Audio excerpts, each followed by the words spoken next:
香港人中意長揸收息股，唔係單單睇息率咁簡單㗎。唔想賺息蝕價就一定要做好選股。Hello，大家好，歡迎返到嚟講故事。呢度會同大家緊貼市場資訊，分享我呢10年嘅投資經驗同實戰思維俾大家。如果你想學多啲學校從來冇教過嘅投資知識，即刻撳個訂閱。中意呢類型內容，記得撳埋點讚，開啟小鈴鐺同分享俾朋友，快啲達成財務自由啦！事不宜遲，今日會同大家深入剖析一下一間中國最大綜合性企業集團之一嘅旗艦股，編號為267嘅中信股份。中信股份係中國最大嘅綜合性企業集團之一，亦係香港恒生指數成分股。公司前身係由榮毅人於1979年創立嘅中國國際信託投資公司，14年8月完成喺香港整體上市。公司業務版圖極其龐大，涵蓋5大業務板塊。先進材料係收入佔比最大嘅板塊，佔25年收入43%，以中信泰富、特鋼同中信金屬為代表。中信泰富特鋼25年鋼材銷量達1953萬噸，其中出口為230萬噸，營業收入1073億元人民幣。中信金屬喺中國市場佔有率超過80%，同貿易量超過120萬噸。綜合金融服務係公司嘅第2核心利潤引擎，佔25年收入37%。中信銀行資產規模突破10萬億元人民幣，中信證券資產突破2萬億元人民幣，兩者利潤均創歷史新高。中信證券喺 A 股股權承銷市場份額達24%，位居首位。香港 IPO 承銷額達89.8億美元，離岸債券承銷額達128億美元，均居市場第一。第三個核心業務係先進製造，佔咗25年收入7%。呢個業務聚焦高端裝備製造、汽車零部件，例如中信大卡嘅工程承包等領域。股權結構方面，中信集團持股53.12%，正大光明投資持股20%，中國中信金融資產管理持股9.89%，三大股東合計持股約83%，股權高度集中。公司業務表現方面，盈利穩健增長，現金流大幅逆轉。25年全年，公司交出一份收入穩增、利潤微升、現金流大逆轉嘅成績表。25年營業收入達到7690億人民幣，按年上升2.95%，主要動力來自金融同埋先進材料拉動。最值得關注嘅係經營現金流嘅史詩級大逆轉。25年經營活動現金流淨額高達4305億元人民幣，較24年嘅負657億元人民幣大幅改善，按年增長逾755%。呢個營運現金流嘅巨大逆轉，凸顯咗公司具吸引力嘅投資價值。中信股份嘅派息表現方面持續增長，分紅承諾清晰。25年度股息全年合計每股0.585元人民幣，以現價11.94港元計，股息率高達5.54厘。喺港股綜合企業板塊中極具吸引力。更重要嘅係，公司已制定清晰嘅股東回報規劃。24年現金分紅派息率目標不低於27%，25年不低於28%，力爭26年達到30%。呢個階梯式增長嘅分紅承諾，為投資者提供咗高度確定性嘅現金回報預期。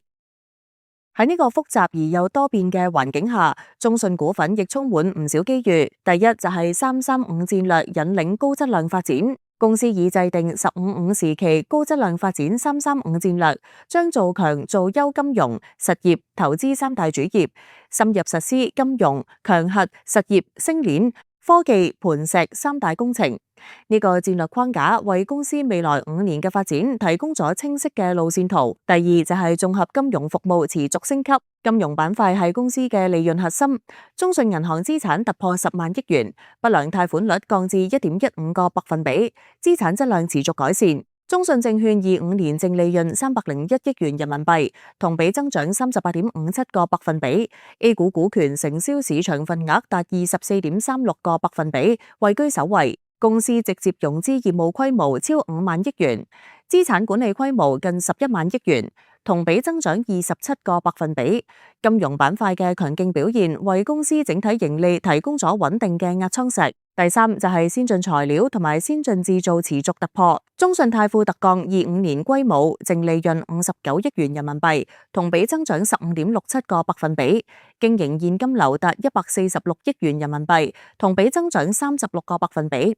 公司積極推進智能製造，建成1+1+N 嘅特鋼大模型平台，核心業務實現全數字化。中信金屬25年歸母，淨利潤26億元人民幣，同比增長20個百分比。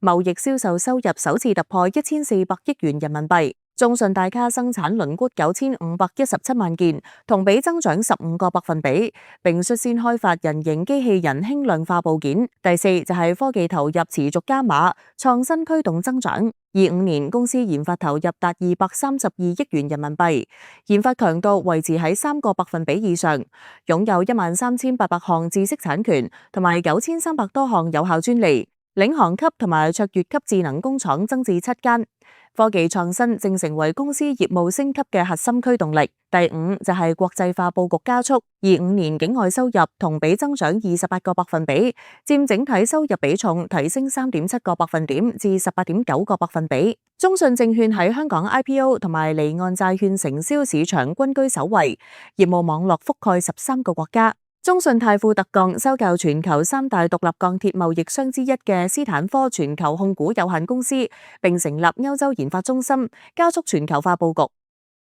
雖然中信股份機遇處處，但係股市世界並唔存在十全十美嘅股票同埋必勝策略，每一筆投資都伴隨住取捨同埋機會成本。如果你突然遇到完美嘅股票，咁大家就要更加小心，因為好大機會係你睇漏咗嘢。第一就係企業需要面對經濟週期同埋宏觀經濟波動風險。作為綜合性企業集團，公司業務廣泛分佈於金融、製造、資源、消費、房地產等多個行業，對宏觀經濟週期高度敏感。如果中國經濟增速放緩，可能對公司多個業務板塊同時構成壓力。第二就係企業需要面對缺乏經濟護城河，公司喺維持長期結構性競爭優勢方面存在一定挑戰。雖然公司喺多個細分領域保持領先地位，但綜合性企業嘅業務複雜性意味住整體競爭優勢難以簡單量化。第三就係企業需要面對高負債同埋金融槓桿風險。截至25年底，公司總負債達11萬億元人民幣，資產負債率約88.5個百分比。呢個主要源於中信銀行嘅金融業務特性，客戶存款達6.12萬億元，但高槓桿意味住對利率變動同信貸環境高度敏感。不過，實業板塊資產負債率為46個百分比，較年初下降0.7個百分比，顯示實業板塊財務狀況持續改善。第四就係房地產同新型城鎮化板塊有下行風險。25年新型城鎮化板塊收入376億元人民幣，同比下降20個百分比，淨利潤僅1億元人民幣，同比大幅下降97個百分比，主要受行業下行影響。如果內地房地產市場持續低迷，該板塊可能繼續拖累整體業績。第五就係監管同埋政策風險。金融業務受嚴格監管，政策變動，例如貨幣政策、金融監管政策、房地產調控政策等，可能對公司業務構成直接影響。作為國有大型綜合企業集團，公司亦需持續適應國家戰略導向嘅變化。總括而言，中信股份係一隻深度折價、高息、多元化嘅綜合性藍籌股，5.34倍市盈率同埋0.4倍市淨率嘅估值喺同業入面極具吸引力。5.54厘嘅股息率，清晰嘅分紅增長承諾，335戰略框架下嘅增長動力，令佢成為港股市場中少數兼具深度價值同埋穩定回報嘅標的。技術面短期雖然存在超買信號，但仍然基本面紮實，係長線價值投資者嘅理想選擇。最後，希望以上分析能夠幫助大家更深入了解中信股份呢隻綜合企業。投資涉及風險，大家務必審慎選股。希望今條片幫到大家。最後記得俾 like、訂閱同 share 俾朋友仔，仲有撳埋鐘仔啊！我哋下次片再見，拜拜。